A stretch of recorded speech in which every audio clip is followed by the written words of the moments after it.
ये कहानी है चाइनीज सिनेमा के one of the most successful romantic drama us and them की। दोस्तों ये मूवी रिलीज हुई थी 2018 में। इस फिल्म के डायरेक्टर हैं रिन लिu, जो कि ताइवान की फेमस सिंगर एक्ट्रेस हैं और इसी फिल्म से उन्होंने फिल्म डायरेक्शन में अपना डेब्यू भी किया था। अगर बात करें फिल्म की तो ये दो डिफरेंट टाइमलाइन में चलती है, जिसमें प्रेजेंट के समय को ब्लैक एंड व्हाइट में फिल्माया गया है और मूवी में पास्ट के जितने भी सीन हैं वो सारे कलरफुल हैं। तो बिना समय गवाए फटाफट से शुरू करते हैं इस मूवी का हिंदी एक्सप्लेनेशन। फिल्म के पहले सीन में ईयर 2007 दिखाया गया है। ये चाइनीज न्यू ईयर का समय है और लोग बड़ी संख्या में बीजिंग से अपने अपने गांव की तरफ जा रहे हैं। ट्रेन के एक सीन में जब टीसी टिकट चेक करने आता है, फिल्म की लीड एक्ट्रेस जियाओ फेंग की टिकट कहीं गुम हो गई है। फिल्म का लीड एक्टर लिन, जिसके पास एक्स्ट्रा टिकट थी, फेंग को टीसी से बचाता है और उसको अपने साथ बैठने को कहता है, जहाँ पे लिन के दो दोस्त पहले से मौजूद हैं। अब ये चारों ट्रेन के सफर को काफी एंजॉय करते हैं। बातों बातों में इनको पता चलता है कि इन सबका होम टाउन सेम ही है और बीजिंग में भी ये लोग एक ही बिल्डिंग में काम करते हैं। रास्ते में हैवी स्नोफॉल की वजह से ट्रेन आगे नहीं जा सकती, तो ये चारों ट्रेन से उतरकर पैदल ही अपने घर की तरफ जाने लगते हैं। बातचीत के दौरान लिन बताता है कि वो एक वीडियो गेम प्रोग्रामर है और फेंग कहती है कि वो एक सेल्स गर्ल है। दोनों को एक दूसरे की कंपनी पसंद आ रही है। तो ये थी पहली मुलाकात लिन और फेंग की। लिन अब फेंग को पसंद करने लगा है। इसके बाद मूवी में प्रेजेंट यानी 2018 का समय दिखाया जाता है। एक प्लेन जो कि बीजिंग से टेक ऑफ करने वाला है कि बिजनेस क्लास में लिन बैठा है और उसी प्लेन के इकोनॉमी क्लास में फेंग है। और ये भी न्यू ईयर का टाइम है जब लोग बीजिंग से अपने अपने घरों की तरफ जा रहे हैं, लेकिन हैवी स्नोफॉल की वजह से प्लेन टेक ऑफ नहीं कर पाता। लिन जो कि बिजनेस क्लास में है को एयरपोर्ट अथॉरिटी की तरफ से होटल रूम मिलता है और वो फेंग को भी अपने साथ चलने को कहता है। फेंग शुरू में थोड़ा हेजिटेट होती है, पर उसके पास कोई ऑप्शन ना होने की वजह से वो लिन के साथ चली जाती है। होटल रूम में पहुंच के ये दोनों स्ट्रेंजर्स की तरह बिहेव करते हैं और फेंग लिन को कहती है कि जब भी हम न्यू ईयर पे मिलते हैं हमेशा कुछ बुरा होता है। यहाँ हमें पता चलता है कि प्रेजेंट टाइम में इन दोनों के रिलेशनशिप में कुछ तो गड़बड़ है। अगले सीन में कहानी फिर एक बार पास्ट में जाती है, जहाँ लिन और फेंग न्यू ईयर सेलिब्रेशन के लिए अपने अपने घर पहुंच चुके हैं। यहाँ हमें पता चलता है कि फेंग के फादर नहीं है और अपनी मदर से उसकी कुछ खास बनती नहीं। वहीं दूसरी तरफ लिन की मदर नहीं है, लेकिन उसके फादर हैं, जो कि एक छोटा सा रेस्टोरेंट चलाते हैं और वो हर न्यू ईयर पे अपने दोस्तों और पड़ोसियों को डिनर के लिए अपने घर पे इनवाइट करते हैं। फेंग जब मोहल्ले के बच्चों के साथ खेल रही होती है, लिन की नजर उस पे पड़ती है। वो उससे जाके मिलता है और अपने फादर से भी इंट्रोड्यूस करवाता है। लिन के फादर को ये दोनों साथ में अच्छे लगते हैं और वो रात के डिनर के लिए फेंग को भी इन्वाइट करते हैं। रात को डिनर के समय पड़ोस की एक औरत लिन से पूछती है, क्या तुम दोनों गर्लफ्रेंड बॉयफ्रेंड हो? लिन कहता है, नहीं, हम बस अच्छे दोस्त हैं। फिर डिनर के बाद लिन और फेंग वॉक के लिए निकल जाते हैं। रास्ते में बातचीत के दौरान फेंग लिन के फादर की तारीफ करती है और कहती है कि काफी सालों बाद उसने इतने अच्छे से न्यू ईयर सेलिब्रेट किया। लिन फेंग से पूछता है कि जब तुम्हारा यहाँ कोई भी नहीं रहता तो तुम हर बार न्यू ईयर सेलिब्रेट करने यहाँ क्यों आती हो? फेंग बोलती है कि मैं किसी भी तरह से इस जगह से जुड़ा रहना चाहती हूँ। फिर लिन पूछता है कि तुम बीजिंग कितने सालों से हो? फेंग बताती है कि बीजिंग में उसको 4 साल हो गए हैं और उसका बस एक ही सपना है कि बीजिंग के किसी लोकल गाय से शादी करके वो बीजिंग में ही सेटल होना चाहती है। वहीं लिन कहता है कि उसको अपना खुद का वीडियो गेम प्रोग्राम करना है, एक अच्छी जॉब पाकर बड़ा आदमी बनना है। बीजिंग में फेंग की फाइनेंशियल कंडीशन कुछ अच्छी नहीं है। वो छोटे मोटे काम करके किसी तरह अपना गुजारा चलाती है। वहीं लिन अभी अभी ग्रेजुएट हुआ है और अपने 2 दोस्तों के साथ रेंट पे वीडियो गेम शॉप चलाता है। एक शाम लिन और उसके 2 दोस्त किसी बार में बैठ के ड्रिंक कर रहे होते हैं, तभी फेंग किसी आदमी के साथ वहाँ आती है। वो आदमी एज में फेंग से काफी बड़ा होता है। फेंग उन तीनों के पास जाके उस नए आदमी को इंट्रोड्यूस करवाती है कि ये उसका नया बॉयफ्रेंड है और कहती है कि ये एक गवर्नमेंट एम्प्लॉय है और बीजिंग में इसका अपना खुद का घर है। लिन को फेंग की ये बात पसंद नहीं आती, क्योंकि वो अब फेंग को पसंद करने लगा है। उस रात फेंग का नया बॉयफ्रेंड बहुत ज्यादा पी लेता है, जिस कारण वो अपने पैरों पे चल भी नहीं पाता। तो लिन फेंग के साथ उसको उसके घर तक छोड़ने जाता है। वहाँ जाके लिन फेंग से कहता है कि तुमने इस इंसान में ऐसा क्या देखा, ये तो तुम्हारी फादर की एज का लगता है। फेंग कहती है कि उसके पास गवर्नमेंट जॉब है और बीजिंग में उसका अपना खुद का घर भी है, बस इतना ही काफी है। लिन को फेंग की जिंदगी में शॉर्टकट लेके सेटल होने वाली बात कुछ खास पसंद नहीं आती। अगले सीन में लिन के दोनों पार्टनर्स में से एक कहता है कि उसके फादर ने उसके लिए एक जॉब ढूंढ ली है और वो उनको मना नहीं कर सकता, क्योंकि यहाँ पर इनका वीडियो गेमिंग का काम भी कुछ अच्छा नहीं चल रहा, तो अब वो लिन के साथ काम नहीं कर सकता। लिन थोड़ा मायूस होकर उसको जाने देता है। अगले सीन में फेंग लिन को फोन करके बताती है कि उसका उसके बॉयफ्रेंड के साथ ब्रेकअप हो गया है और अब उसके पास रहने की कोई जगह नहीं। तो लिन फेंग को अपने घर ले आता है, जो कि काफी कंजस्टेड चॉल जैसा होता है और उसका रूम भी काफी छोटा होता है। फेंग लिन को बताती है कि उसके बॉयफ्रेंड की माँ फेंग को बिल्कुल पसंद नहीं करती थी और उसी की वजह से दोनों का ब्रेकअप हुआ और उसका बड़े घर में रहने का सपना भी टूट गया। तभी वहाँ पड़ोस की एक लड़की आती है और लिन से पूछती है कि क्या ये तुम्हारी गर्लफ्रेंड है? फेंग को वो लड़की कुछ पसंद नहीं आती और वो बोलती है, हाँ मैं इसकी गर्लफ्रेंड हूँ। रात को सोते समय लिन अपना बेड फेंग को दे देता है और वो खुद नीचे सोता है। अगले दिन लिन की शॉप पे एक कस्टमर आता है और जिस गेम की सीडी वो मांगता है वो उनके शॉप पे नहीं थी, तो लिन का पार्टनर उसको कोई दूसरी सीडी बेचने की कोशिश करता है। तभी लिन उस कस्टमर को फेंग की दुकान का एड्रेस देता है और वो कस्टमर वहाँ से चला जाता है। ये बात लिन के पार्टनर को पसंद नहीं आती और वो लिन से कहता है कि उसको भी एक जॉब का ऑफर है और वो भी अब ये काम छोड़ना चाहता है। तभी वो दोनों देखते हैं कि फेंग उस कस्टमर के साथ बात करते हुए कहीं जा रही होती है। लिन की फाइनेंशियल कंडीशन कुछ अच्छी नहीं है, इसलिए वो पार्ट टाइम में एडल्ट फिल्मों की सीडी बेचने लगता है। तभी वहाँ फेंग आती है और लिन देखता है कि फेंग ने अपने बालों में विग लगा रखी है। फेंग बताती है कि कल जो कस्टमर लिन ने उसकी शॉप पे भेजा था वो एक रिच आदमी है और अब वही उसका नया बॉयफ्रेंड है। उसके कहने पर ही उसने ये विग लगाई है। लिन को ये बात अंदर ही अंदर खराब लगती है, लेकिन वो कुछ नहीं कहता। तभी वहाँ पुलिस आ जाती है और वो सबके सब अपना सामान समेट के वहाँ से भागते हैं। अगले सीन में लिन फेंग को समझाता है कि वो इतनी जल्दी किसी पे भरोसा ना करे, जिसपे फेंग उसको कहती है कि तुम मेरे नए बॉयफ्रेंड से जलते हो। उस रात सोते समय फेंग लिन से पूछती है कि क्या वो उसको चाहने लगा है, जिसपे लिन उसको साफ मना कर देता है। अगले दिन वो दोनों न्यू ईयर सेलिब्रेशन के लिए किसी मॉल में जाते हैं। वहाँ मॉल में फेंग की नजर अपने नए बॉयफ्रेंड पे पड़ती है, जो कि अपनी वाइफ और बच्चे के साथ वहाँ होता है। ये देख के फेंग दुखी हो जाती है। रात को वो दोनों लिन के रूम पे ड्रिंक करते हैं और बात करते करते इमोशनल होकर किस करने लगते हैं और यहीं पे वो दोनों पहली बार इंटीमेट होते हैं। लिन अब काफी खुश है क्योंकि वो पहली मुलाकात से ही फेंग को चाहने लगा था। अगले दिन जब लिन अपने घर पे आता है तो वो देखता है कि फेंग वहाँ से अपना सामान लेकर जा चुकी है। इस पर उसे बहुत गुस्सा आता है और वो फोन करके फेंग को बहुत बुरा भला कहता है और बदले में फेंग उसको बस इतना ही कहती है कि क्या वो दोनों अभी भी दोस्त रह सकते हैं। और इसके बाद फिल्म में प्रेजेंट का समय दिखाया जाता है, जहाँ पर फेंग लिन से पूछती है कि क्या उस रात वो पहली बार किसी लड़की के साथ इंटीमेट हुआ था, जिसपे लिन हाँ कहता है और बोलता है कि उसने सोचा था कि वो उसी लड़की के साथ अपनी पूरी जिंदगी बिताएगा जिसके साथ वो इंटीमेट होगा। इसके बाद वो दोनों अपने पुराने दिनों को याद करके हंसने लगते हैं और फिर अचानक इमोशनल होकर एक दूसरे को देखने लगते हैं। फिल्म फिर से एक बार पास्ट में जाती है, जहाँ फेंग लिन के घर से मिलने जाती है। लिन का पड़ोसी बताता है कि वो अब यहाँ नहीं रहता, तो फेंग पूछती है वो आखिर कहाँ मिलेगा। पड़ोसी कहता है कि एडल्ट फिल्में बेचने के आरोप में पुलिस उसको उठा के ले गई और अब वो जेल में है। इसके बाद फेंग अपने होम टाउन जाती है और जब रात को डिनर के समय सब लोग उससे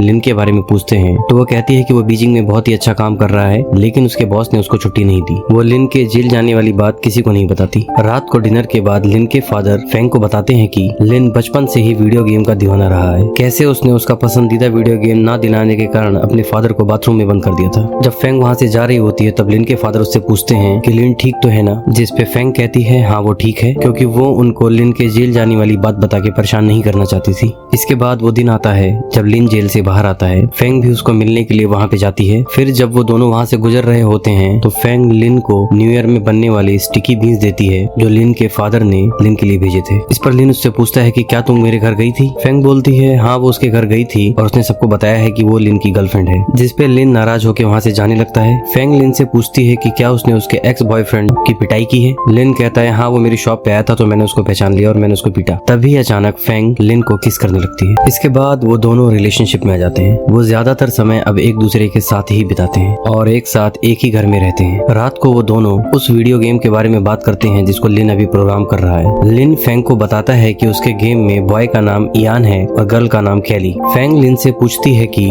आखिर क्यों इस दुनिया में ऐसी एक भी स्टोरी नहीं जिसमें शुरू से लेकर एंड तक सिर्फ हैप्पीनेस हो, जिसपे लिन कहता है कि सिर्फ हैप्पीनेस से कोई स्टोरी नहीं बनती, जब तक मिस फॉर्च्यून यानी कि दुर्भाग्य ना हो तब तक कोई भी स्टोरी पूरी नहीं होती। फिर फेंग पूछती है कि अगर उसके गेम में इयान को कैली नहीं मिली तो क्या होगा, जिसपे लिन एक पल को रुकता है और फिर कहता है कि अगर इयान को कैली नहीं मिली तो ये दुनिया कलरलेस यानी कि बेरंग हो जाएगी। और दोस्तों इसीलिए फिल्म में प्रेजेंट के समय को ब्लैक एंड व्हाइट में फिल्माया गया है। इसके बाद फिल्म फिर से एक बार प्रेजेंट समय में आती है, जहाँ लिन के फोन पे एक कॉल आता है और दूसरी तरफ से लिन का बेटा बात कर रहा होता है। यहाँ हमें पता चलता है कि लिन की शादी हो चुकी है और उसके एक बेटा भी है। असल में ये कॉल लिन की वाइफ ने करवाई होती है, जो कि थोड़ी शक्की किस्म की होती है, और लिन का बेटा जिद करने लगता है कि उसका फादर उसको वीडियो कॉल पे रूम का कोना कोना दिखाए। ये देखकर फेंग थोड़ी एम्बेरस होती है और उसके बाद रूम छोड़ के बाहर चली जाती है। लिन भी उसका पीछा करते हुए रूम से बाहर चला जाता है। इसके बाद कहानी फिर से पास्ट में जाती है, जहाँ देर रात लिन और फेंग किसी रोड के किनारे खड़े होकर बस का इंतजार कर रहे हैं। फेंग लिन को कहती है कि वो फिर से जॉब करना चाहती है ताकि लिन का लोड कम हो सके और वो आराम से अपनी वीडियो गेम प्रोग्रामिंग का काम करता रहे। इसके बाद वो दोनों वहाँ से अपने घर चले जाते हैं। फिलहाल लिन एक कॉल सेंटर पे काम करता है और फेंग एक रियल स्टेट ऑफिस में काम करने लगी है। ये दोनों अभी एक दूसरे के साथ काफी खुश हैं। अगले दिन जब ये दोनों रोमांटिक मूड में होते हैं तो फेंग लिन से कहती है कि अगर हमारा ब्रेकअप हो गया तो हम दोबारा कभी नहीं मिलेंगे। लिन कहता है हमारा ब्रेकअप कभी नहीं होगा और हम हमेशा साथ रहेंगे। इसके बाद एक बार फिर फिल्म में प्रेजेंट का सीन दिखाया जाता है, जहाँ फेंग लिन से पूछती है कि हमारा ब्रेकअप कैसे हुआ। लिन कहता है इस बात से अब कोई फर्क नहीं पड़ता, फर्क बस इस बात से पड़ता है कि इसके बाद भी हम मिले। फिर लिन फेंग से पूछता है है कि तुम्हारी लाइफ में अब क्या चल रहा है, जिसका फेंग हर बार घुमा फिरा के जवाब देती है, जिससे पता चलता है कि वो अभी भी सिंगल है और गुजारे के लिए अभी भी वो छोटे मोटे सेल्स का काम करती है। इसके बाद कहानी फिर से पास्ट में जाती है। ये ईयर 2009 के न्यू ईयर का समय है। लिन फेंग के साथ न्यू ईयर सेलिब्रेट करने अपने गाँव जा रहा है और उसने रेंट पे एक कार ली है ताकि वो अपने दोस्तों को ये दिखा सके कि वो बीजिंग में अच्छा काम कर रहा है और अच्छे पैसे कमा रहा है, क्योंकि इस बार न्यू ईयर पे स्कूल फ्रेंड्स का गेट टुगेदर होने वाला है। पार्टी के दौरान लिन के दोस्त उसके काम के बारे में पूछते हैं और इस बातचीत में वो सब समझ जाते हैं कि लिन अभी भी गरीब है और वो सब लिन का मजाक उड़ाने लगते हैं, जिसका लिन को बहुत बुरा लगता है और इसीलिए वो गुस्से में बहुत ज्यादा शराब पी लेता है। पार्टी का पूरा बिल खुद भरने की जिद करने लगता है, जबकि उसके पास इतने पैसे नहीं होते। अगली सुबह लिन के फादर उसे समझाते हैं कि जो तुम नहीं हो वो बनने का दिखावा मत करो। लिन, जो कि अपनी गरीबी से काफी परेशान हो चुका है, गुस्से में वहाँ से चला जाता है। रास्ते में फेंग उसे समझाती है कि जिंदगी में ज्यादा पैसा कमाना ही सब कुछ नहीं होता, हम दोनों साथ हैं, खुश हैं, यही काफी है। लिन इस बात को गलत तरह से लेता है और उसका ईगो हर्ट हो जाता है और इसी बात पे वो फेंग से लड़ने लगता है। अगले दिन जब वो अपनी कॉल सेंटर की जॉब में होता है तो फोन पे एक कस्टमर से उसका झगड़ा हो जाता है और गुस्से में वो उस कस्टमर को काफी भला बुरा बोलता है। इसके बाद वो कस्टमर अपने कुछ गुंडों के साथ लिन के ऑफिस में आके उसकी बहुत पिटाई करता है। अगले सीन में लिन फेंग के साथ कहीं बैठ के बियर पी रहा होता है और वहाँ पर भी वो बगल के टेबल वाले लड़कों से मारपीट करने लगता है। ये सब देख के फेंग को लिन पे बहुत गुस्सा आता है और वो लिन को थप्पड़ मार के ये लड़ाई रुकवाती है। इसके कुछ दिन बाद लिन की लैंडलॉर्ड उसको फोन करके घर खाली करने को बोलती है। लिन और फेंग अपना सामान पैक करके वहाँ से जाते हैं और एक नई जगह जाके रहने लगते हैं। फेंग इन सब बातों से बहुत परेशान हो चुकी है और गुमसुम सी रहने लगी है। लिन के फादर उसको कॉल करके पूछते हैं कि वो इस बार न्यू ईयर पे घर क्यों नहीं आया। लिन कहता है कि वो इस बार बीजिंग में ही न्यू ईयर सेलिब्रेट करेगा।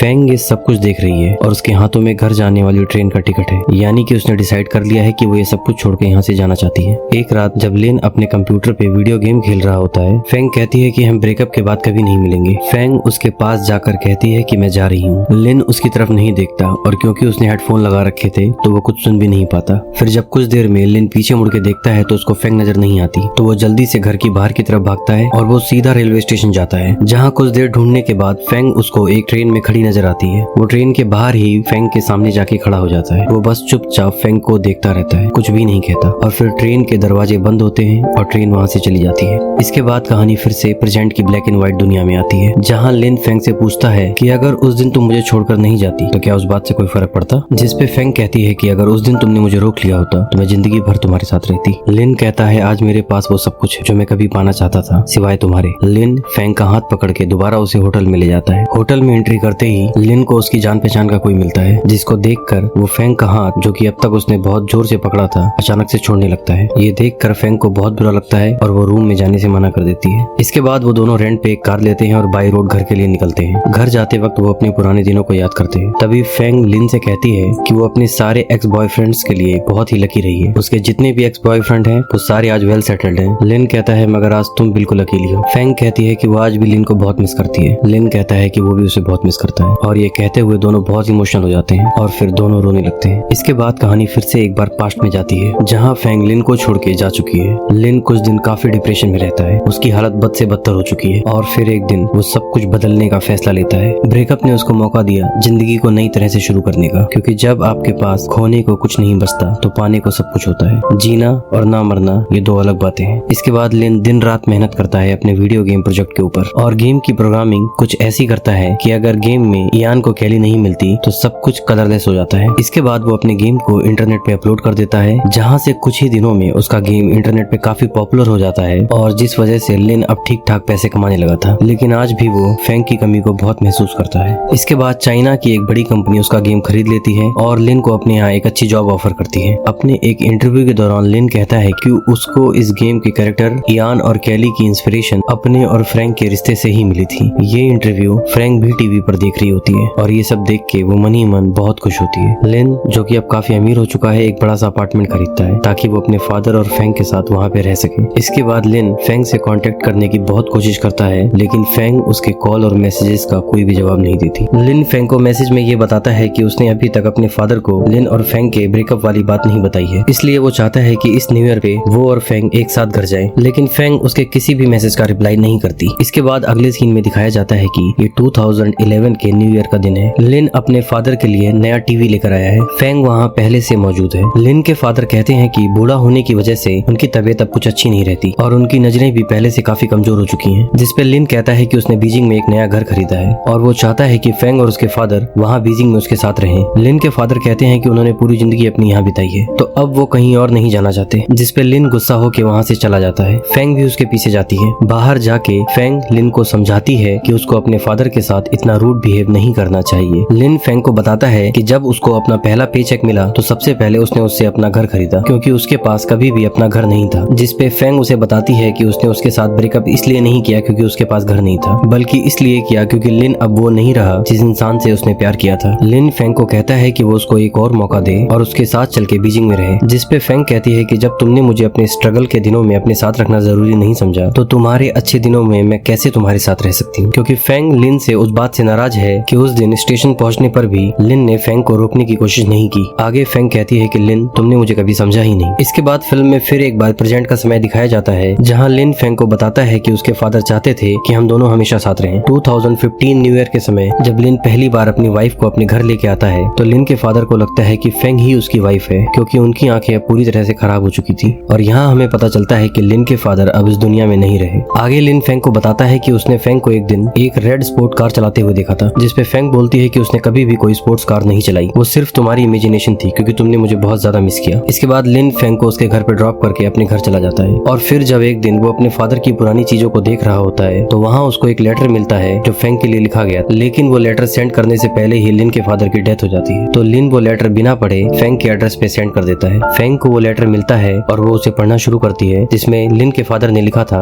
कि इस बार का न्यू ईयर उन्होंने अकेले ही सेलिब्रेट किया और इस बीच उन्होंने फेंग को बहुत मिस किया। आगे वो लिखते हैं कि लिन अब पहले से काफी समझदार हो चुका है, और जिसका कारण वो फेंग को बताते हैं। वो कहते हैं कि लिन अब उनकी बातों को सीरियस नहीं लेता और वो हमेशा से चाहते थे कि लिन और फेंग एक साथ रहें। लास्ट न्यू ईयर पे जब लिन अपनी वाइफ के साथ अपने घर पे आता है, तो उनको लगता है कि फेंग लौट आई है, पर वो तुम नहीं थी। आगे वो लिखते हैं कि तुम्हारी और लिन की भले ही शादी ना हुई हो, लेकिन उन्होंने हमेशा फेंग को अपनी फैमिली का ही हिस्सा माना है। और लास्ट में वो लिखते हैं कि जब भी तुम बीजिंग की भागदौड़ भरी जिंदगी से थक जाओ, घर लौट आना। ये लेटर इतना इमोशनल होता है कि इसको पढ़ते हुए फेंग की आंखों में आंसू आने लगते हैं। अगले सीन में फेंग लिन का बनाया हुआ गेम खेल रही होती है, जहाँ वो गेम के उस सीक्रेट कोड को समझ जाती है जिससे इवान और कैली गेम में एक हो सके। और जैसे ही वो उसे अनलॉक करती है, गेम में इवान और कैली मिल जाते हैं। फिर अचानक ही वो black and white game colourful हो जाता है और प्रेजेंट की ये स्टोरी जो अब तक ब्लैक एंड व्हाइट थी, ये भी कलरफुल हो जाती है। भले ही रियल लाइफ में लिन और फेंग ना मिल पाए हों, लेकिन गेम में इवान और कैली जरूर मिल जाते हैं। और इसी इमोशन के साथ ये फिल्म यहाँ पर खत्म होती है।